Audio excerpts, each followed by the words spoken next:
But what do?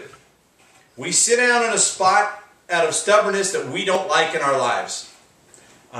You ever hit a hard spot and you don't like it, so you sit down? Or you lie down? Or you rise up in rebellion? Or you just quit? I'm quitting. I'm going to stay in church. I'm going to do what they tell me to do, but I'm quitting. You ever do that?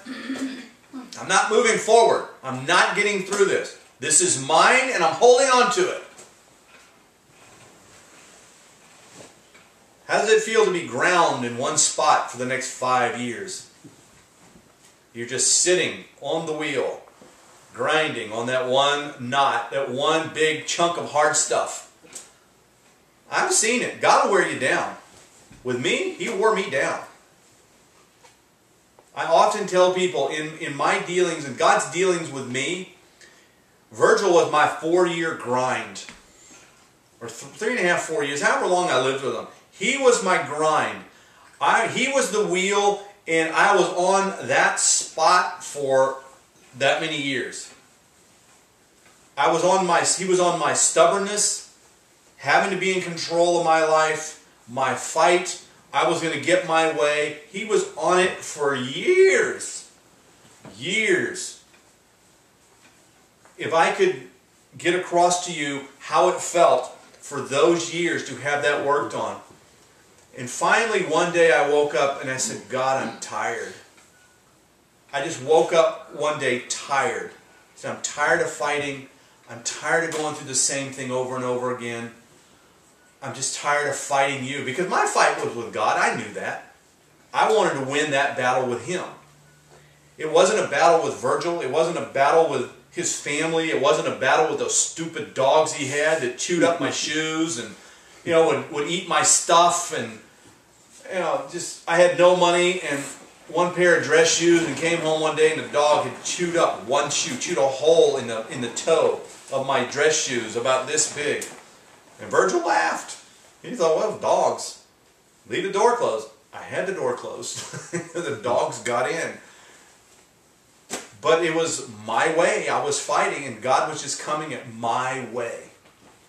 And He ground and ground and ground till eventually I weakened. And I've always said that's the love of God in my life. He weakened me until I couldn't fight anymore. Until He had dispersed my way so much. He had scattered my way and my fight so much that I had nothing to hold on to anymore. And I finally said, I surrender. Whatever you want to do, God, that's what I want to do. And my life changed that fast. It just instantly turned around. And I think it was just a couple of days later I woke up and Virgil said, what is wrong with you? I said, I feel like my screws are popping out. I have no grasp on anything. I just feel like I can't grab hold of anything. I'm not in control of my life. He said, that's good. That means God's in control of your life now. That's the first time that it ever happened in the 29 years or 28 years at that point in time that I had been alive, that I had not been in control of my own life. Or at least in my mind I was in control. I'm trying to show you this is what He does. He's already searched you. He already knows you. He already understands you. He already knows the way you're going and what causes you to do what you do and what causes you to be the way you are. We want to say, oh God, search me and know me. Well, you're just behind the curve there. He's already done it. That's a statement of faith. Lord, you've done this. It's not a statement of, oh God, I hope you don't find something too big and start pounding on me again. He already knows. What David said down there was, God, here I am. Go ahead and look. That was a statement of surrender. Search me and know me. If there's anything in me, lead me in the way everlasting. That's a statement of surrender. Not a statement of, oh, please do something. But his surrender started with his faith in verse 1. So where are we? Verse 3? Let's go. Let's see what we can get here. For there is not a word in my tongue, but lo, O Lord, you knowest it altogether. There's not anything that I can say, God, that you don't know. Lord, there's not a way that I'm going to try and talk you out of what you're doing. talk the person that you're using in my life out of what you're doing. If God's working on something in my wife's life and He's using me to work on it, there's not a thing in this world that she could possibly ever say to back me down, to back me off, or to get me off of that thing. There is not a word in the English vocabulary that will get me off of that. Right? Amen. Because I already know, Lord, this is what you've called me to do. This is what I'm doing. Now, let me put this in parentheses here. How I handle that situation, that gets me into play here. You know, I can't get emotionally sucked into what's going on in her life. When she strikes back, I can't take it personally. And I don't. I laugh. Your fight's not with me, it's with God. And I laugh and I walk away. I think you'll get mad or you'll get over it. Or you won't. But I know I'm in the will of God. For there is not a word in my tongue, but lo, O Lord, you know it altogether. You already are intimately acquainted with it, with what I'm going to say. How many of you have ever tried to talk God out of something? Talk the Lord out of His will for your life. Have you ever tried that? Did it work? No. I mean, I know most of you guys are Haggertys, so you don't talk a whole lot. Haggertys are removed once from being that, so, I mean, you're not me. It don't come out their mouths. Yeah, it goes on in the head. Mine just runs out of my mouth. Yeah. You know, I can talk it to death. You want to sit, I'll talk you. I preach. I can sit here for hours and preach to you. Literally. You believe that, Sam? Mm-hmm. Yep. Literally, hours. I think the longest I ever preached in one day was about 6 hours. In a whole day. I was beat by the time it was over, but I went on about 6 hours worth.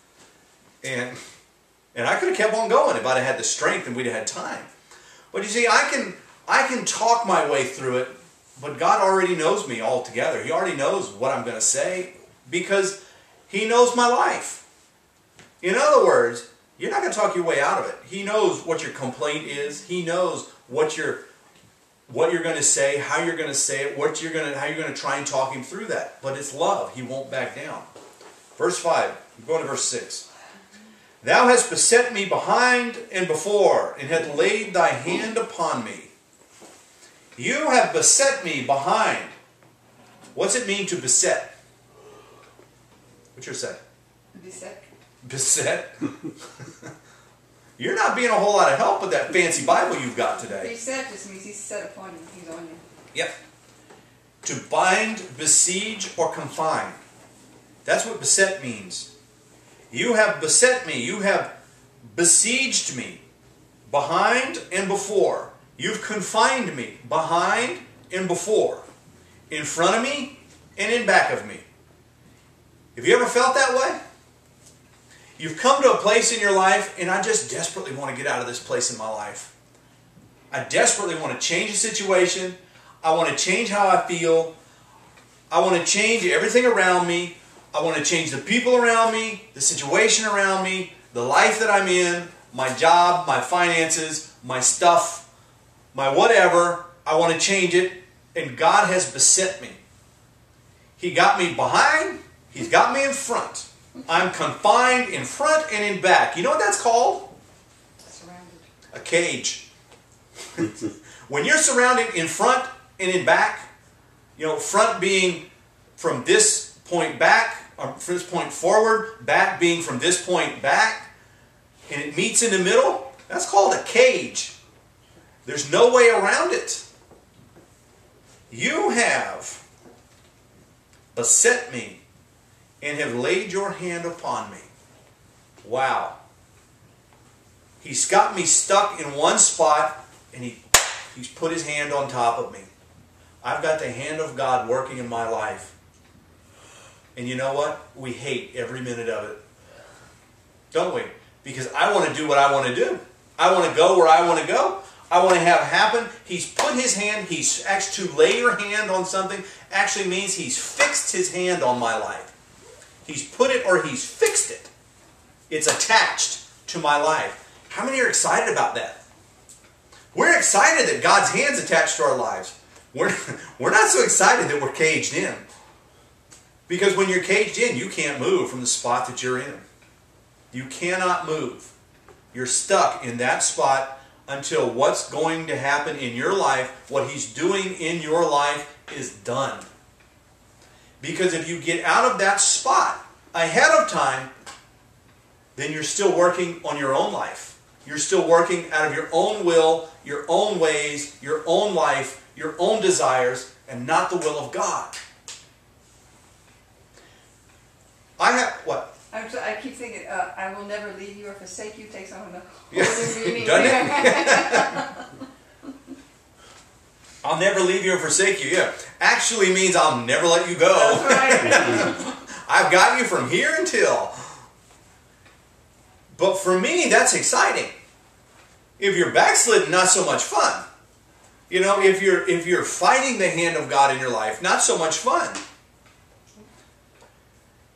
Rosie and I play. You know, I know enough of Aikido to.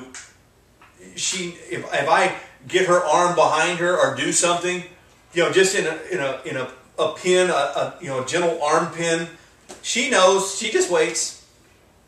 She doesn't do anything. I'll have her arm up behind her, and she just stands there and waits until I'm done. Because she says, I know sooner or later you're going to let go. Yeah, I'm not going to hurt her. It never would hurt her.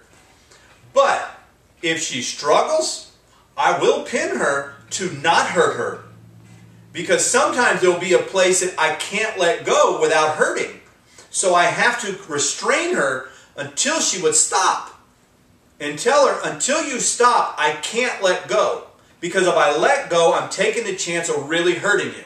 So you stop and I'll let go. She'd stop. This is way early on. She would stop fighting or struggling, and then I could let go safely.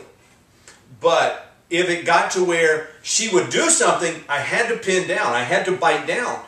And the same with God.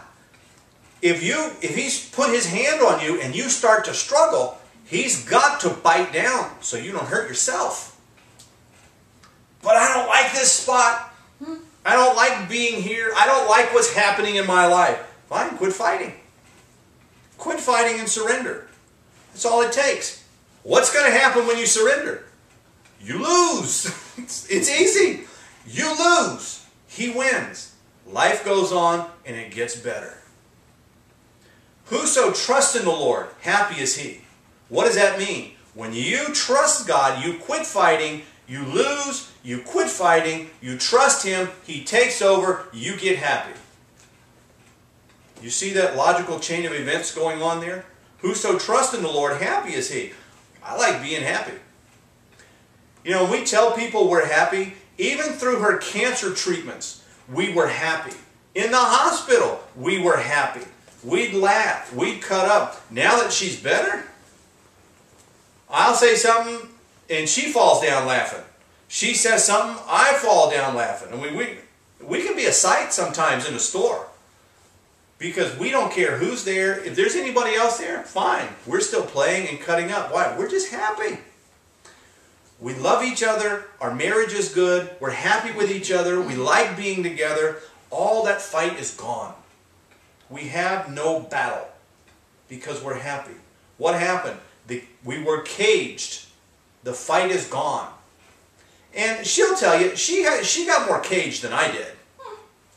My caging was with Virgil. Most of my stuff was done before I came into the marriage. So when we got married, then her caging began. And that sounds really bad, but it was true. But it's really true. It was really true. She got caged. Her will meant nothing. Because of the hand of God. Not because of the hand of me. I'm not a dictator. I act like it. You know, I'll put the front on sometimes and act like I'm as tough as I am. You were the tool. Yeah, I was just the tool. I'm not that tough. I don't dictate. I don't put my thumb on her head. I don't make her do stuff. She has absolute free reign to do what she wants to do. But she just knows what I want. And she knows I walk with God. I've been confined, gone through it. She's been confined.